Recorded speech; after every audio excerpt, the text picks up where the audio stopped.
Hello again, I am RG Kinishan, and right now let's talk about the backup and configuration.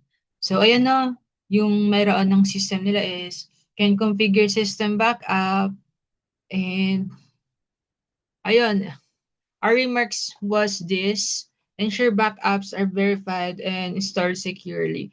Kagaya nga ng mga system na mayroon tayo ngayon sa ating capstone project is talagang pagkaigihan yung crude settings or setup na mayroon tayo.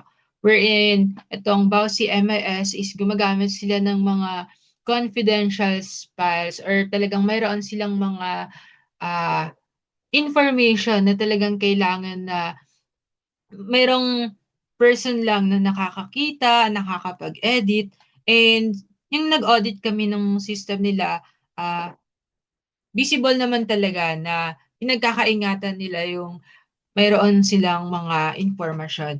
And ayun, yung risk na nakita namin dun sa system nila is, of course, no, hindi naman natin talaga pagkakaapila na sometimes we are sobrang nagmamadali, nag-open ng system, tapos nagkakaroon tayo ng mga data loss. So, mag-occur yun for, let's say, for in the future.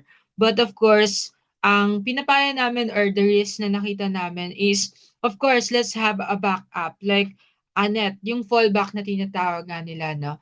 And our recommendation is conduct post-backup verification and store backups securely, including an offsite copy.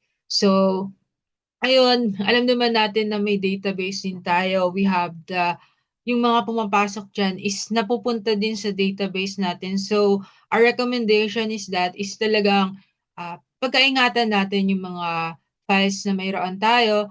And, ayun, nakita naman sa kung anong meron yung na-audit namin ngayon is talagang ah, pinapahalagahan nila yung mga files and information na meron sila. And even though na, yun nga nabanggit ko kanina, meron silang backup. Yung tinanong namin yung grupo na sabi nga namin is, uy, dito pwede ko na siyang i-delete. Meron siyang button for deletion.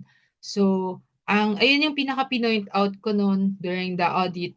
And nasabi naman nila na hindi lang siya basta-basta na-delete na walang pasabi or walang iwang bakas. So, ayun yung importante na nagawa ng Bausi MIS. So that's it for this presentation. Thank you.